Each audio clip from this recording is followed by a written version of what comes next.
Hubo un boxeador al que nadie podía tocar. No es una metáfora, no es una exageración. Literalmente, nadie podía pegarle. Sus rivales lanzaban ráfagas de 5, 6, 7 golpes seguidos y ninguno conectaba. Todos al aire, todos al vacío. Algunos entrenadores llegaron a decir que ese hombre tenía superpoderes, que podía ver el futuro, que leía la mente de sus oponentes antes de que estos pensaran en tirar un golpe. Emanuel Stewart, una de las mentes más brillantes del boxeo mundial, dijo alguna vez que pelear contra él era como intentar golpear humo. Sus propios rivales confesaban tener pesadillas donde tiraban golpes que nunca llegaban a destino. Se llamaba Nicolino Loche. Lo apodaron El Intocable. Y un 12 de diciembre de 1968, en Tokio, Japón, hizo algo que el mundo del boxeo jamás olvidaría. Humilló al campeón del mundo en su propia casa. Le destruyó la cara sin recibir prácticamente un solo golpe y obligó a un guerrero japonés que jamás se había rendido ante nadie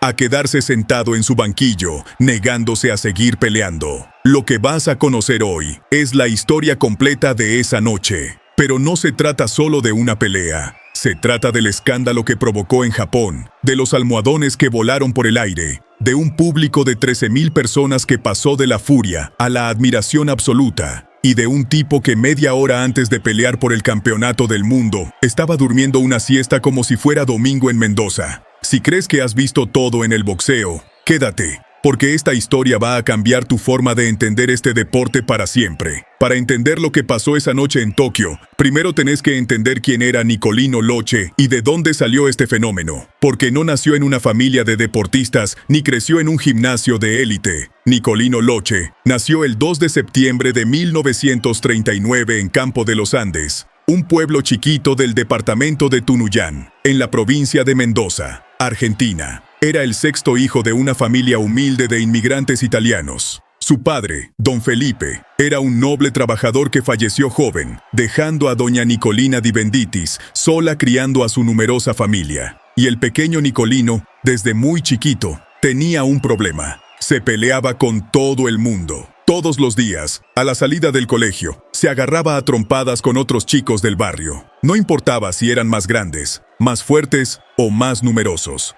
El gurrumín de 9 años y 36 kilos se las arreglaba para ganarle a 2 o 3 al mismo tiempo, haciéndolos chocar contra las paredes o los árboles. Los padres de los otros chicos iban a quejarse con doña Nicolina, que ya no sabía qué hacer con ese sinvergüenza. Un día, un vecino verdulero llamado Luis Lorenzo, amante del boxeo, vio al pequeño Nicolino enfrentar a un muchacho bastante mayor que lo molestaba cada día en la esquina de las calles Perú y Lago Maggiore. Lo que vio lo dejó impresionado. Ese chiquito no solo no le tenía miedo, sino que esquivaba los golpes del otro con una naturalidad que no parecía de este mundo. Lorenzo fue directo a hablar con la madre y le sugirió que llevara al chico a un gimnasio de boxeo para canalizar toda esa energía. Y la madre, desesperada, fue a ver al maestro Francisco Paco Bermúdez, el director del Mocoroa Boxing Club, que quedaba a solo 4 cuadras de la casa. Le imploró en su mezcla de italiano y castellano: «Vea, signore Paco, este sinvergüenza me va a sacar canas verdes. Se pelea a veces con 2 o 3 chicos de la cuadra y los lastima. Usted que es profesor, no lo podría tener en su gimnasio, así cuando le peguen los boxeadores de verdad aprenderá que no hay que pelearse en la calle».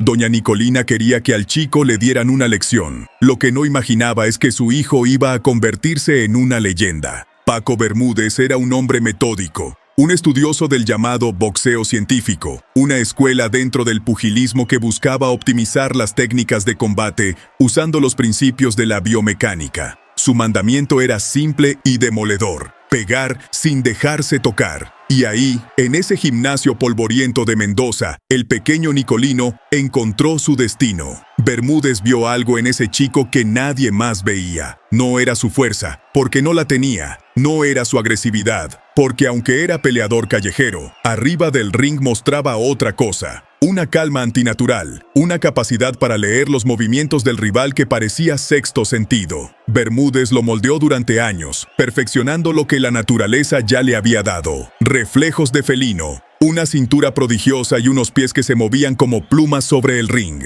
Nicolino debutó como profesional el 11 de diciembre de 1958 en Mendoza, noqueando en 2 rounds a Luis García. Tenía 19 años, y desde el principio, su estilo causó controversia. No peleaba como nadie. En una época donde el boxeo era sinónimo de violencia, de cruce de golpes salvajes que levantaban al público de sus asientos, Loche proponía algo radicalmente diferente. Se plantaba frente a sus oponentes, bajaba la guardia, les ponía la cara a centímetros de los puños, y cuando el rival lanzaba el golpe con toda su fuerza, Nicolino simplemente ya no estaba ahí. Movía la cabeza apenas unos centímetros, inclinaba el torso, usaba la cintura, y el puño pasaba rozándole la nariz sin tocarlo. Y después de hacer errar al rival, le palmeaba la cabeza como disculpándose, como diciendo, perdón, casi. Era una provocación artística que enloquecía a sus oponentes y dividía las opiniones. Los puristas del boxeo lo odiaban. Eso no es boxeo, es circo, decían periodistas de prestigio. Los ortodoxos no podían aceptar que alguien convirtiera el ring en un escenario de comedia, porque Nicolino no solo esquivaba golpes, se divertía haciéndolo. Mientras bloqueaba ráfagas de puñetazos recostado contra las cuerdas, cruzaba palabras con los periodistas que estaban al costado del ring, le guiñaba el ojo a alguna mujer en el público, comentaba la pelea en voz alta, diciendo cosas como,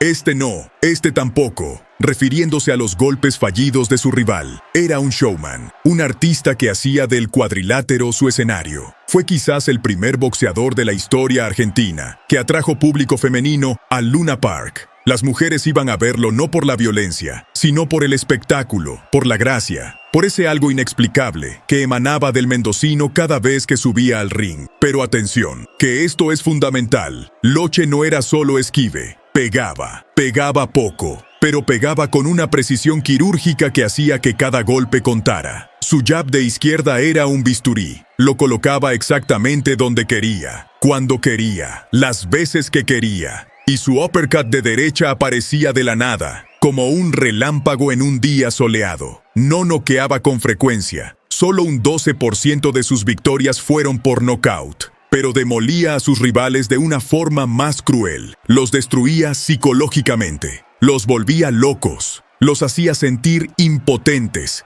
ridículos, incapaces. Los desarmaba por dentro hasta que ya no querían seguir peleando. Y eso, en el boxeo, es mucho más devastador que un knockout. El tango también lo inmortalizó. Chico Novarro escribió un verso que se convirtió en himno popular. Total esta noche, Minga de Girar. Si hoy pelea Loche en el Luna Park, eso significaba que cuando peleaba Nicolino nadie salía a la calle. Todo Buenos Aires se paralizaba. El Luna Park se llenaba hasta el techo sin importar quién fuera el rival. La gente no iba a ver una pelea, iba a ver a Loche, a disfrutarlo, a reírse, a emocionarse con ese mendocino flaco y despreocupado que convertía el arte de los puños en pura poesía. Y mientras tanto, las victorias se acumulaban. Loche le ganó a Jaime Giné y se hizo campeón argentino en 1961. Le ganó al brasileño Sebastião Nascimento y conquistó el título sudamericano en 1963.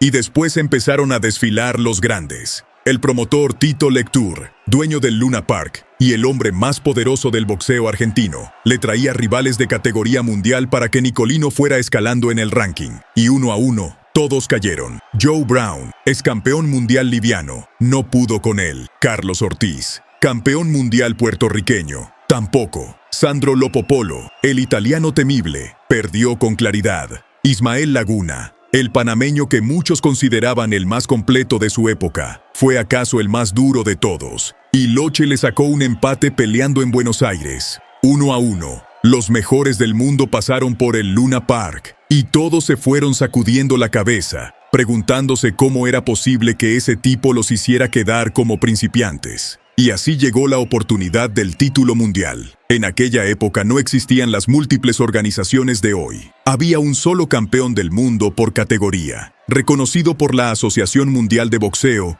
y la revista The Ring. Y había un escalafón de 10 retadores que esperaban su chance. Loche fue subiendo peldaño a peldaño hasta que la pelea se concretó. Iría a Tokio a enfrentar al campeón de los Welter Jr., Paul Takeshi Fuji. Ahora hablemos de Fuji, porque para entender la magnitud de lo que hizo Loche, hay que entender contra quién lo hizo. Paul Takeshi Fuji nació el 6 de junio de 1940 en Honolulu, Hawái, hijo y nieto de japoneses. Se radicó en Tokio desde muy pequeño y se convirtió en un ídolo del boxeo nipón. Era un tipo duro, un exmarine estadounidense con una potencia de golpeo escalofriante. De 34 peleas profesionales, había ganado 29 por nocaut. Léelo de nuevo, 29 knockouts en 34 peleas. Fuji no negociaba. Fuji destruía. Nunca había tocado la lona por caídas en toda su carrera. Había conquistado el título mundial el 30 de abril de 1967, noqueando en apenas 2 rounds al italiano Sandro Lopopolo, el mismo Lopopolo al que Loche le había ganado por puntos. Fuji lo había eliminado en 2 asaltos. Eso te da una idea del poder que tenía en los puños. Para los japoneses, Fuji era un orgullo nacional. El estadio Kuramae Sumo, el mismo templo donde se celebraban las grandes ceremonias del sumo japonés,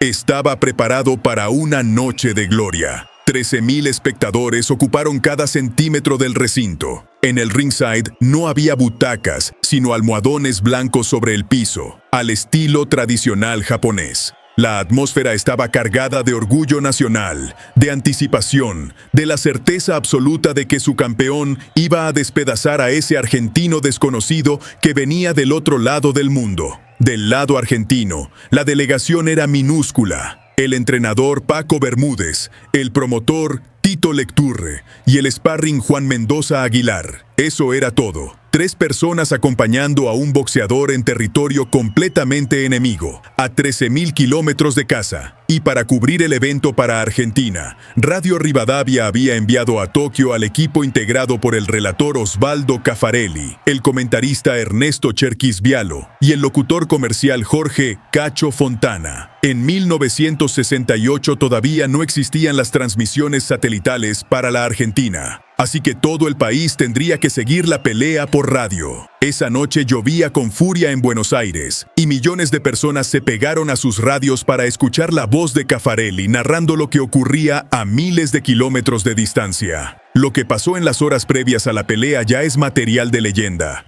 Mientras Fuji se preparaba como un samurái en su vestuario, calentando sobre los guantones con una determinación feroz, dando señales claras de su peligrosidad, del otro lado del estadio ocurría algo inaudito. Tito Lectur se acercó a la camilla de Loche para ver cómo estaba su boxeador. Lo encontró profundamente dormido, 1 hora antes de pelear por el campeonato del mundo. En un estadio de 13,000 personas en Tokio, Japón, Nicolino Loche estaba durmiendo una siesta. Bermúdez, Lectur y Aguilar tuvieron que despertarlo cuando faltaba media hora para el combate. Nunca antes y nunca después se vio a un boxeador bajo semejante placidez antes de subir a un ring. Por supuesto, en algún momento entre el sueño y la preparación, Nicolino se las arregló para fumarse un cigarrillo a escondidas de Don Paco, como hacía siempre. Y entonces vino la escena del papel. Loche se encontró con Cacho Fontana repasando los cierres comerciales de la transmisión. Fontana tenía 2 guiones, uno que empezaba con un saludo triunfal de Bodegas Peñaflor,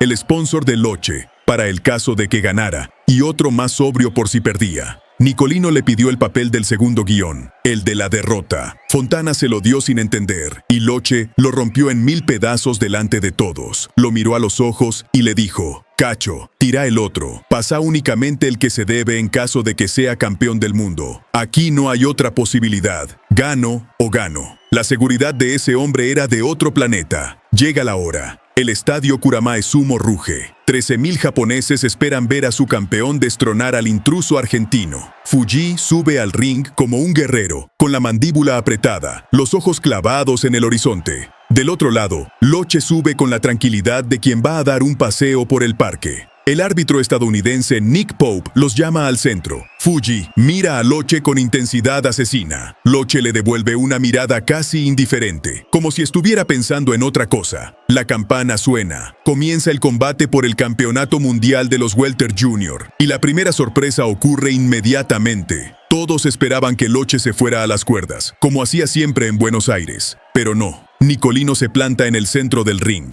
de frente, firme, desafiante. Fuji comienza a moverse dando saltitos, buscando el momento para lanzar su ataque. Loche está quieto, esperando, Es un muestreo de lo que va a venir. El mendocino no vino a divertirse esta noche, vino a dar una lección. Fuji lanza su primera combinación. Izquierda, derecha, izquierda. 3 golpes que parecen certeros, 3 golpes que buscan la cara del argentino. Y los 3 pasan sin tocar nada. Loche mueve la cabeza apenas centímetros, como si supiera exactamente hacia dónde viene cada puño antes de que el japonés termine de pensarlo.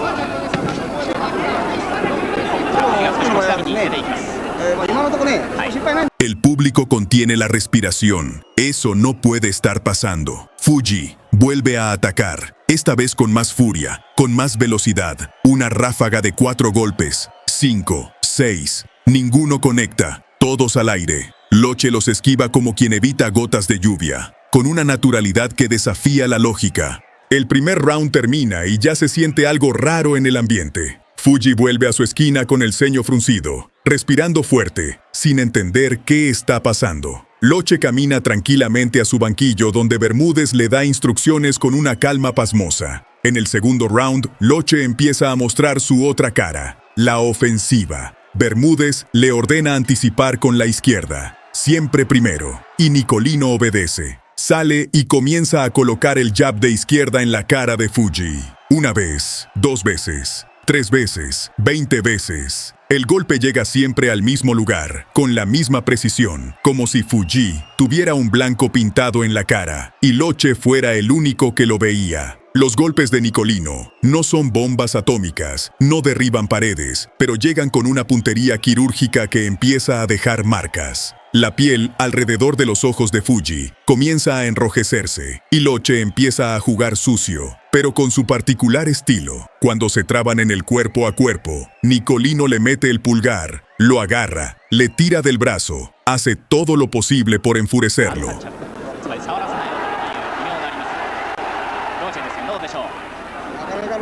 En una de esas, Fuji se queja ante el árbitro, buscando una sanción, y Loche, con esa lengua filosa que lo caracterizaba, le grita en perfecto lunfardo porteño: «Dale, trabaja, anda a quejarte a Gardel». Fuji obviamente no entiende una sola palabra. No tiene la menor idea de quién es Gardel. Lo único que sabe es que ese argentino se está burlando de él. La sangre se le sube a la cabeza, se le viene encima cargado de furia, y Loche simplemente se hace a un costado con un paso cortito. Fuji pasa de largo y se cae solo. El público queda en silencio. Nadie puede creer lo que está viendo. El tercer round confirma lo que muchos ya sospechan. Fuji no tiene respuestas. Lanza ráfagas desesperadas y Loche los esquiva todos. Cada golpe fallido del japonés es energía desperdiciada, aire que se va de los pulmones sin producir ningún resultado. Y mientras tanto, la izquierda de Loche sigue llegando. Una, otra vez, siempre al mismo punto. La hinchazón alrededor de los ojos de Fuji empieza a ser visible desde las primeras filas. Para el cuarto round, Bermúdez le ordena a Loche sumar el uppercut de derecha al anticipo de izquierda, y esa mano también empieza a entrar. Fuji ya no es un adversario, es una sombra.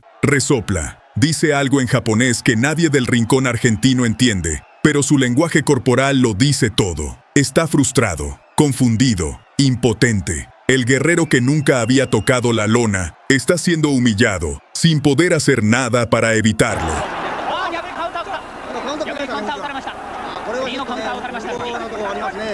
La atmósfera en el estadio cambia radicalmente. Los 13,000 espectadores que llegaron rugiendo de orgullo nacional ahora están en un silencio tenso. No pueden creer lo que ven. Su campeón, el noqueador temible que había destruido a todos sus rivales, está siendo dominado por un tipo que parece pelear con las manos abajo y una sonrisa en la cara. Cada tanto el silencio se rompe con explosiones de asombro cuando Loche ejecuta algún esquive particularmente espectacular. Y poco a poco, sin que nadie lo pueda explicar, algunos sectores del público empiezan a aplaudir al argentino. El quinto round es todavía más cruel. La izquierda de Loche es un metrónomo implacable. Llega, y llega. El ojo derecho de Fuji empieza a cerrarse por la hinchazón. El japonés intenta desesperadamente cambiar la estrategia. Busca el cuerpo a cuerpo. Intenta acorralar a Loche contra las cuerdas. Pero cada vez que cree que lo tiene atrapado, Nicolino se desliza hacia un costado con 3 pasitos cortos y acelerados. En esa actitud que los periodistas describían como chaplinesca. Como el gran Charles Chaplin haciendo girar su bastón en cámara rápida. Llega el sexto round y la pelea es un monólogo. Loche esquiva, golpea, esquiva, golpea. Su trabajo de pies es perfecto, siempre en puntas de pie, liviano como una pluma. Le sobra aire, le sobra confianza, le sobra todo. Fuji, en cambio, se arrastra. Está agotado de tirar golpes al vacío, de perseguir a un fantasma que nunca está donde parece estar. Cada golpe fallido le cuesta más energía que a Loche esquivarlo. Es una ecuación matemática despiadada. Fuji se vacía mientras Loche se conserva.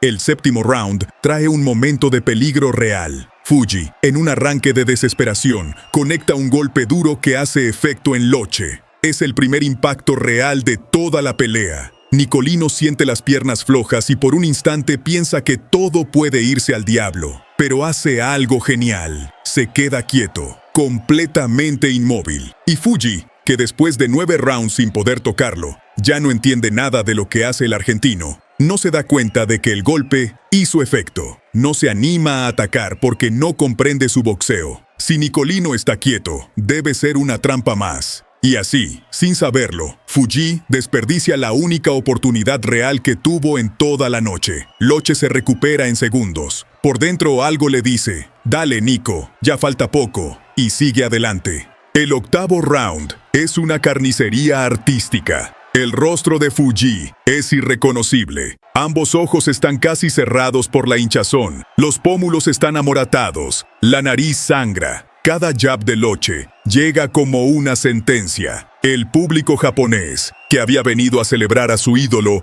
ahora observa con una mezcla de dolor e incredulidad cómo su campeón es desmontado pieza por pieza por un artesano del ring que trabaja con la precisión de un cirujano.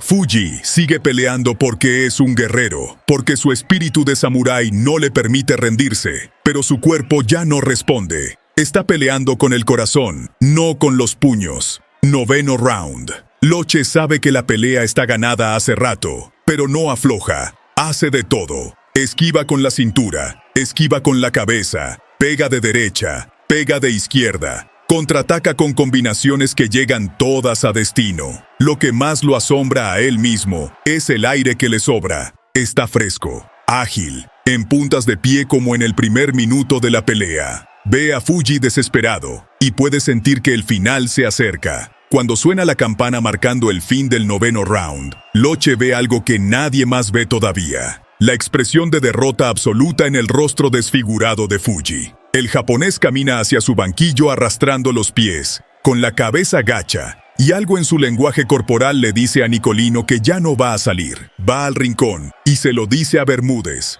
No sale, don Paco, no sale. Bermúdez, que lleva toda la vida en el boxeo y sabe que no hay que confiarse nunca, le contesta, no haga chistes, Loche, vaya y pelee. Nicolino insiste, se lo digo en serio, don Paco, no sale. Y mientras en el rincón argentino se produce este diálogo, en el rincón de enfrente ocurre algo que jamás se había visto en la historia del boxeo japonés. Paul Takeshi Fuji, el guerrero que nunca había sido derribado, el noqueador que había destruido a 29 rivales antes de que pudieran siquiera acostumbrarse al ring, está sentado en su banquillo con ambos ojos prácticamente cerrados. No puede ver. La hinchazón de los párpados le ha quitado la visión periférica casi por completo.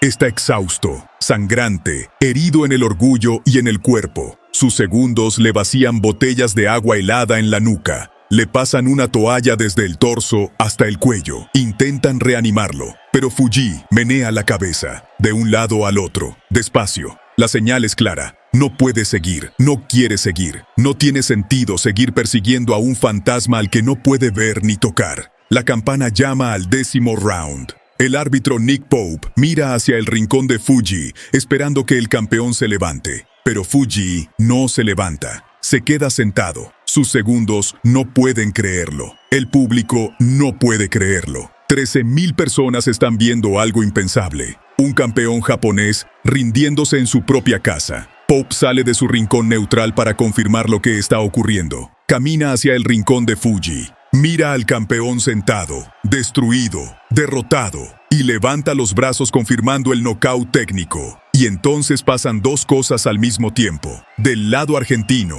estalla el caos. A Nicolino se le aflojan las piernas, pero no del cansancio, sino de la emoción. El griterío de la pequeña delegación argentina es ensordecedor. Lectur y Aguilar levantan a Loche en andas. Bermúdez está en un rincón, más emocionado que todos, aunque él jamás lo reconocería. Loche alcanza a mirar hacia su entrenador y le dice: «Vio que se nos dio, don Paco. Se nos tenía que dar». Nick Pope, el mismo árbitro que años antes le había levantado la mano a Pascualito Pérez y a Horacio Acaballo, cuando se consagraron campeones mundiales en ese mismo Tokio, le levanta la diestra a Loche. Argentina tiene un nuevo campeón del mundo, el tercero de su historia. Del lado japonés, la reacción es volcánica. El público, indignado ante la rendición de su campeón, comienza a arrancar los almohadones blancos del piso y los lanza hacia el ring. Vuelan cojines por todos lados. Es un escándalo sin precedentes en el boxeo japonés. Que un guerrero nipón se rinda de esa manera es una afrenta al orgullo nacional. El estadio Kuramae Sumo parece un campo de batalla blanco, con almohadones surcando el aire como proyectiles de tela. Pero entonces, ocurre algo mágico, algo que convierte esta historia en algo más que una pelea de boxeo, algo que la eleva a la categoría de leyenda. A medida que los minutos pasan y la furia inicial se disipa, los mismos japoneses que estaban arrojando almohadones comienzan a comprender lo que acaban de presenciar. No fue una pelea, fue una obra de arte. Fue la demostración más perfecta del arte de pegar sin dejarse pegar que el boxeo haya visto jamás. Y poco a poco, como una ola que cambia de dirección, el griterío furioso se transforma en algo completamente distinto. Primero son murmullos, después aplausos aislados, y finalmente 13,000 gargantas japonesas corean al unísono una sola palabra: Sensei, Sensei, maestro. En japonés, Sensei es el título más alto de respeto que se le puede otorgar a alguien. Los mismos que habían querido lincharlo, lo estaban llamando maestro. El estadio entero, el territorio más hostil imaginable para un boxeador extranjero, se rendía ante la genialidad de Nicolino Loche. 2 horas y media después de la pelea, la delegación argentina regresó al hotel Akasaka Prince. El personal del hotel los esperaba formando una doble fila desde la puerta, con una alfombra roja desplegada especialmente para recibir al nuevo campeón del mundo. Los empleados japoneses inclinaban la cabeza en señal de reverencia. Para ellos, Loche no había humillado a Japón. Les había regalado la pelea más hermosa que habían visto en sus vidas. Cuando la noticia llegó a Argentina a través de las ondas de Radio Rivadavia, la voz de Caffarelli quebrada por la emoción, el país entero estalló de alegría. La lluvia que caía sobre Buenos Aires no impidió que la gente saliera a las calles a festejar. Un joven cadete llamado Walter Nelson Meloni, que años después se convertiría en uno de los relatores deportivos más importantes del país, escuchó el relato guarecido en un kiosco mientras alargaba su regreso al trabajo. Ese momento le cambió la vida. Años después se casaría con la hija de Caffarelli y décadas más tarde relatarían juntos, él y Cherkis Vialo, una versión homenaje de aquella pelea para la posteridad. La llegada de Loche a Buenos Aires fue multitudinaria. Pero lo que pasó cuando llegó a Mendoza superó cualquier expectativa. Desde el aeropuerto de El Plumerillo hasta la municipalidad, el camión de bomberos que llevaba a Nicolino saludando a la muchedumbre tardó más de 3 horas en recorrer un trayecto que normalmente se hace en 15 minutos. Las calles estaban desbordadas. Mendoza entera había salido a recibir a su hijo. El propio Loche, que en Tokio había mantenido una calma sobrenatural durante todo el viaje,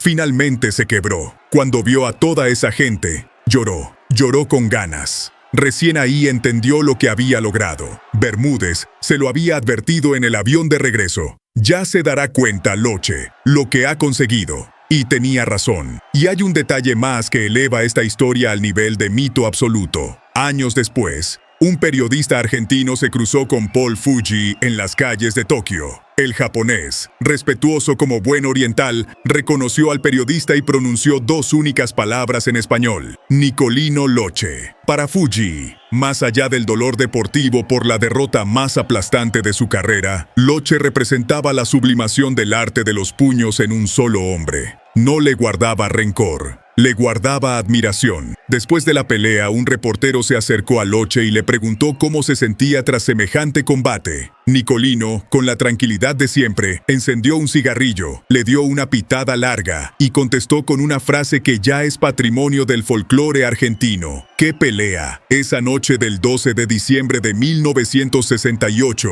no fue solo una pelea de boxeo. Fue la confirmación de que un hombre puede derrotar a otro sin destruirlo, que la inteligencia vence a la fuerza bruta, que el arte puede vivir donde menos se lo espera. Nicolino Loche defendió ese título 5 veces más, llenando el Luna Park en cada una de ellas, antes de perderlo en 1972 en Panamá, en condiciones que él mismo reconoció como lamentables. Se retiró en 1976 con un récord de 117 victorias, 4 derrotas y 14 empates. En 2003, fue incorporado al Salón Internacional de la Fama del Boxeo junto a George Foreman. Y una semana antes de su muerte, en septiembre de 2005, finalmente recibió el cinturón físico de campeón mundial que nunca le habían entregado formalmente. Murió a los 66 años, consecuencia de toda una vida fumando desde los 9. Pero su leyenda, es así, permanece intocable.